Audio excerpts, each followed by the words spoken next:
আমি আমি অর্ণবের কাছে আসবো, আমি আমি আমি আমি আমি আবার আসবো আপনার কাছে, কোনো সমস্যা। ঠিক আছে, ঠিক আছে, আপনিই বেশি বলবেন, কোনো সমস্যা আছে, ঠিক আছে। আমি অর্ণবের কাছে আসবো। সরি, অর্ণব মানে আমার ছোটবেলার বন্ধু, অ্যাকচুয়ালি আমরা একসঙ্গে যাদবপুরে পড়েছি। আমি জানতাম না যে ও আজকে আসবে, তো অনেক বছর পরে দেখা হলো। জনতা জানতে চায় সাথে অর্ণবের সঙ্গেও দেখা হলো, আরও অনেক কিছু জানাজানি আলোচনা হবে অনেক দিন পরে, আমরা একসঙ্গেই পড়তাম। আচ্ছা অর্ণব, এই যে তথাগতবাবু বললেন যে অনুপ্রবেশটাকে তো আমরা কেউই মানছি না, মানে আমরা কখনোই বলছি যে অনুপ্রবেশকারীকে ঢোকাও বা অনুপ্রবেশকে থাকতে দাও বা তাকে পাকাপাকিভাবে বন্দোবস্ত করো, কিন্তু এই যে ভাষা, মানে শুধু ভাষার ভিত্তিতে একটা জাতিকে চিহ্নিতকরণ করা হচ্ছে এবং সেখানে বলা হচ্ছে তুই বাংলা বললেই বাংলাদেশি বা উর্দু বললেই পাকিস্তানি, এই যে একটা ধারণা তৈরি হচ্ছে, এই যে একটা ন্যারেটিভ তৈরি হচ্ছে, মানে এইটা নিয়ে তুমি মানে কি বলবে? দেখো, তুমি শুরুতেই যেভাবে সমস্যাটার উপস্থাপন করলে, সমস্যার ভয়াবহতাটাকে যেভাবে তুলে ধরলে এবং খুব বহুমাত্রিকভাবে সমস্যাটাকে দেখবার চেষ্টা করলে, আমি খুব আশাহত হলাম যে তথাগতবাবু একজন অত্যন্ত বর্ষিয়ান রাজনীতিবিদ হিসেবে এবং আমাদের রাষ্ট্র পরিচালনায় একটি গুরুত্বপূর্ণ ভূমিকা উনি রেখেছেন গভর্নর হিসেবে, তা সত্ত্বেও পুরো বিষয়টাকে একপেশেভাবে দেখবেন এতটা সংকীর্ণতা আমি আশা করিনি। জয়ন্তবাবু বর্ষিয়ান সাংবাদিক হিসেবে পুরো বিষয়টাকে দেখেছেন তার দীর্ঘদিনের অভিজ্ঞতার নিরিখে, এবং আমিও ঠিক ওর সাথে অনেক বিষয়ে আমি সহমত হয়ে একটা কথা বলতে চাই। সেটা হচ্ছে যে এখানে পুরো বিষয়টা কিন্তু হচ্ছে বাঙালি আইডেন্টিটিটাকে মুসলিম আইডেন্টিটির সাথে একাত্ম করে দিয়ে একটা রাজনৈতিক ফায়দা তোলা। এইটা খুব ভয়ঙ্কর। আসলে তথাগতবাবু যে রাজনীতির এখানে প্রতিনিধিত্ব করছেন, তারা ওপর বা আদার নির্মাণ ছাড়া কোনোভাবেই এগোতে পারেন না। আজকে তথাগতবাবু যে রাজনীতি করেন, সেই রাজনীতি তো বহু পুরনো রাজনীতি, শতাধিক বছর প্রায় হতে চলেছে সেই রাজনীতি। সেই হিন্দুত্ববাদী রাজনীতির কিন্তু প্রাথমিক কথাটাই হচ্ছে যে আমি একটা অপর নির্মাণ করব, একটা দ্বিজাতি তত্ত্ব। ভারতবর্ষের মধ্যে দুটো জাতি, হিন্দু এবং মুসলমান। মুসলিম লীগ যা বলেছিলেন তথাগতবাবুরাও ঠিক সেই কথাই বলেন, এবং এরা পরস্পর বিরোধী, পরস্পর বৈরী, এবং তার ভিত্তিতে ওই দুটো ভাবনাই একত্রে হয়ে গেল, দেশ ভাগ হলো। কিন্তু ঘটনা হচ্ছে যে তারপরে আমাদের দেশটা কিন্তু ধর্মনিরপেক্ষ দেশ, আমাদের দেশটা কিন্তু তৈরি হলো একটা যুক্তরাষ্ট্রীয় কাঠামোর উপরে, এবং সেখানে দাঁড়িয়ে আমরা বিভিন্ন ভাষার ভিত্তিতে রাজ্য গঠন করলাম, এবং আমরা চাইলাম যে আমাদের দেশে ভাষার ভিত্তিতে সাংস্কৃতিক ঐক্য, জাতীয় সংহতি গড়ে উঠুক, এবং এক ভাষা এবং অন্য ভাষা যেন পরস্পরের প্রতি শত্রুতামূলক আচরণ না করে।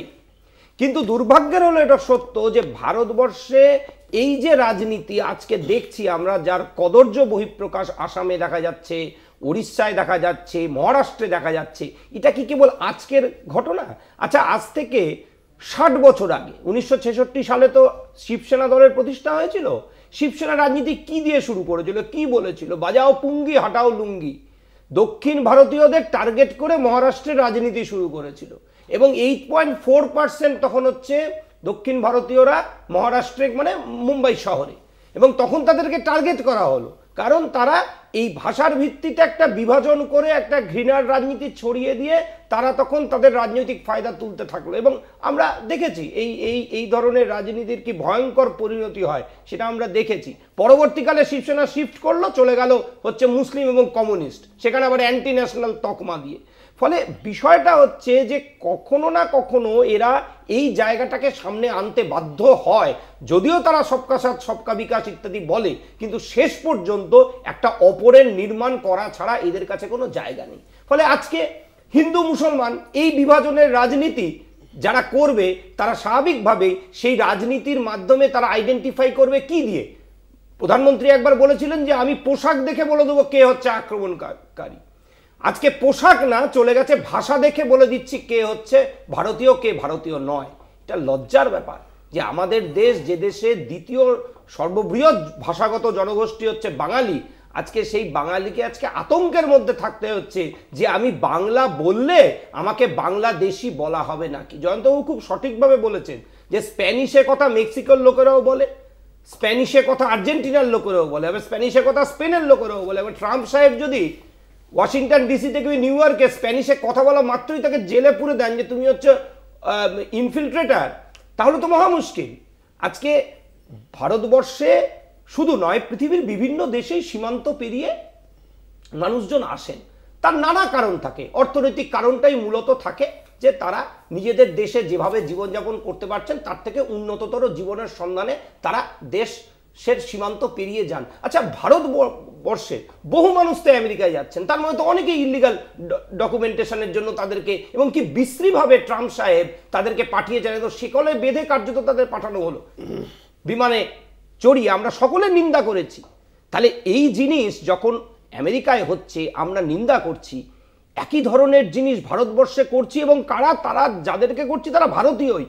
আমি একটিবারও ভাবছি না যে আমি যাদেরকে করছি তাদের মনের মধ্যে কি প্রভাব পড়ছে, এবং গোটা দেশে বিদ্বেষটা এমন ছড়িয়ে গেছে যে মুর্শিদাবাদের রাজমিস্ত্রি তারা চেন্নাইতে কাজ করতে গেছে, সকালবেলা আমি খবর দেখলাম যে তাদের ওপর আক্রমণ করেছে চেন্নাইয়ের কিছু স্কুল ছাত্র। চিন্তা করে দেখুন, এরা হিন্দুত্ববাদী গৌরক্ষক বাহিনী নয় যে একেবারে হার্ডেন্ড, দীর্ঘদিন ধরে এদের এক ধরনের ইডিওলজিক্যাল মনিটরিং হয়েছে এবং তাদের ব্রেন ওয়াশিং হয়েছে, তারা একেবারে বাচ্চা ছেলেমেয়েরা। তারা আজকে আক্রমণ করলো মুর্শিদাবাদের থেকে যাওয়া রাজমিস্ত্রিদেরকে। কি দেখে? তার পোশাক দেখে, ভাষা শুনে, কোথা থেকে এসছো, মুর্শিদাবাদ, বাংলা থেকে এসছি, আক্রমণ করছে। এই জিনিস চলতে পারে নাকি? একটা প্যান্ডোরাস বক্স ওপেন করে দেওয়া হয়েছে, এবং এই প্যান্ডোরাস বক্স ওপেন করার ক্ষেত্রে বিজেপি অত্যন্ত কদর্য ভূমিকা পালন করছে। ওড়িশাতে আমি বলছি, ওড়িশাতে উনি তো বললেন তথাগত বাবু যে এরকম কিছু ভুলভ্রান্তি হতেই পারে। ওড়িশাতে যে 10 জনের নাম আমার চোখের সামনে ভেসে উঠছে যাদেরকে বাংলাদেশি রোহিঙ্গা বলে আইডেন্টিফাই করা হচ্ছে, তারা হচ্ছে ডিএনকে বলে লেখা, মানে দণ্ডকারণ্যতে যখন পাঠানো হয়েছিল বাঙালি উদ্বাস্তুদের ওখানে পুনর্বাসন দেওয়ার জন্য, সেই দণ্ডকারণ্যে থাকা কারো বয়স 75, কারো বয়স 71, নাম কি মায়ারানী দাস, সুরাবালা, আলো রায়, এদের বয়স দেখেই বোঝা যাচ্ছে যে এরা সেখানে উদ্বাস্তু হিসেবে তাদের পুনর্বাসন দেওয়া হয়েছিল। কাগজপত্র তাদের কাছে হয়তো আছে কি নেই তার কোনো ব্যাপার না, তাদেরকে বাংলাদেশি বলে আইডেন্টিফাই করে পাঠিয়ে দেওয়া হচ্ছে। এই জিনিস চলতে পারে নাকি? ফলে আজকে আমাদের এই জায়গাটায় কিন্তু যেতে হবে। আজকে ইনফিল্ট্রেশন নিয়ে কথা হচ্ছে, তো তাহলে ইনফিল্ট্রেশন যদি হয়, যদি আজকে বাইরের দেশ থেকে মানুষ ভারতবর্ষে প্রবেশ করে, দায়টা কে নেবে?